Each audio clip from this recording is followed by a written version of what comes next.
aqui no programa. 5h45, a gente deixou agora, mais pro final, o crème de la crème das informações, que é o conjunto de mensagens que revelam as discussões entre Jair Messias Bolsonaro e também o descumprimento das cautelares e o chamado, né, plano de anistia light. Parece até, a gente estava falando mais cedo antes do programa, parece até sabor de iogurte, né? Anistia light, anistia zero açúcar. A gente tem, né, esse resumo dessas mensagens que a gente vai trazer aqui no Bandeirantes Acontece. Pedro Pereira, nos introduza e a gente vai fazer junto a leitura dessas mensagens. Então, a investigação da Polícia Federal reuniu muitos indícios, como mensagens e áudios que revelam algumas coisas. Discussões entre os Bolsonaros, descumprimento das medidas cautelares por parte do ex-presidente. Não somente por parte do ex-presidente, também tem o descumprimento das cautelares do general Braga Neto. E um plano de anistia que inclui somente o ex-presidente. Então, um descolamento da narrativa inicial, onde se dizia anistia ampla, geral e restrita. No caso é restrita. É restrita. Essas conversas estavam nos celulares de Bolsonaro, haviam sido apagadas, mas os peritos conseguiram recuperá-las. O conteúdo, segundo a PF, confirma que Bolsonaro desrespeitava as medidas cautelares impostas pelo Supremo de maneira intencional. O Eduardo enviou mensagens ao pai mostrando, segundo a PF, que a real intenção do deputado não seria uma anistia para os condenados do 8 de janeiro, mas sim uma impunidade do ex-presidente na ação penal no STF por tentativa de golpe de Estado. O deputado federal, licenciado, que está ainda nos Estados Unidos, fala em anistia light. E aí agora a gente tem a explicação dentro da própria mensagem do Eduardo Bolsonaro, Juan. Vamos lá, vamos ler então a mensagem. Vocês estão nos ouvindo aqui. Finjam que eu sou o Eduardo Bolsonaro mandando mensagem pro pai Jair Bolsonaro. Abre aspas. Se a anistia light passar, a última ajuda vinda dos Estados Unidos terá sido o post do Trump. Eles não irão mais ajudar. E aí a mensagem prossegue.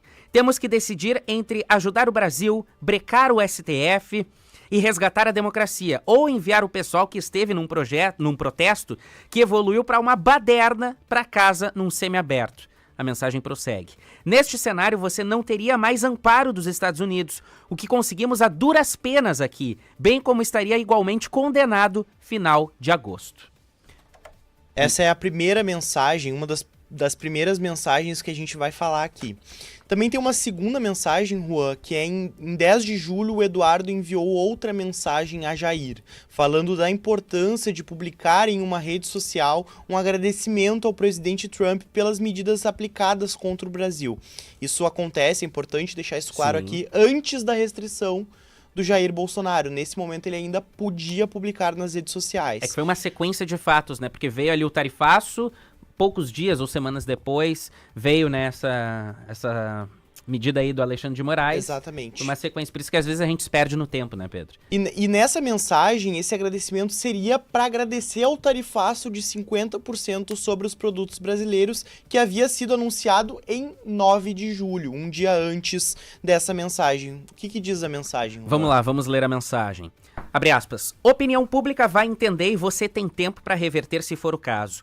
Você não vai ter tempo de reverter se o cara daqui virar as costas para você. A Polícia Federal entende, né, que é uma referência a Trump. O cara daqui, no caso, seria uma referência ao Trump.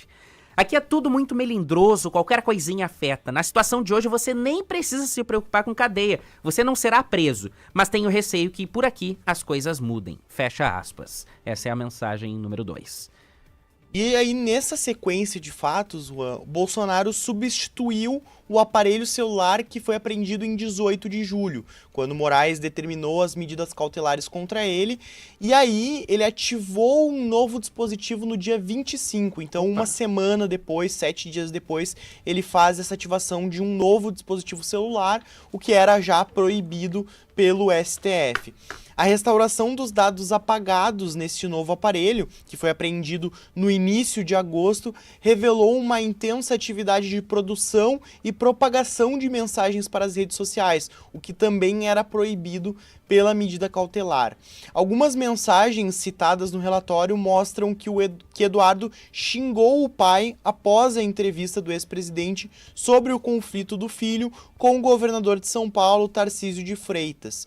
Isso vai de encontro, inclusive, com a própria publicação do Carlos Bolsonaro nessa semana, em que ele chama governadores da direita de ratos, né? Tem essa rixa entre os governadores de direita e a família Bolsonaro.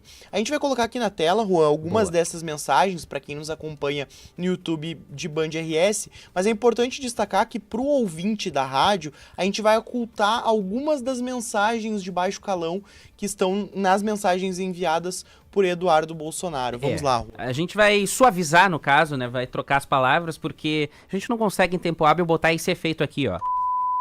Senão a gente perde o timing, e aí a gente vai falar, porque eu não sei o que você, seu... Não dá, a gente perde muito tempo. Mas vamos lá. Abre aspas. Eu ia deixar de lado a história do Tarcísio, mas graças aos elogios que você fez a mim no Poder 360, estou pensando seriamente em dar mais uma porrada nele pra ver se você aprende. VTNC, seu ingrato do... Me... Aqui, ferrando no caso. Você ainda te ajuda a se... ferrar, no caso, aí. Se o imaturo do seu filho de 40 anos não puder encontrar com os caras aqui, porque você me joga pra baixo, quem vai se ferrar, no caso, é você. E vai decretar o resto da minha vida nesta... aqui. Tenha responsabilidade. É essa a mensagem de número 3. É isso mesmo, Juan. Em outra troca de mensagens, desta vez entre Bolsonaro e o pastor Silas Malafaia, o Malafaia chama Eduardo Bolsonaro de babaca, inexperiente e idiota. Vamos ouvir, Juan. Desculpa, presidente. Esse seu filho Eduardo é um babaca, inexperiente que está dando a Lula e à esquerda o discurso nacionalista e ao mesmo tempo te ferrando. Um estúpido de marca maior. Estou indignado. Essas palavras em letras garrafais. Só não faço um vídeo e arrebento com ele por consideração a você.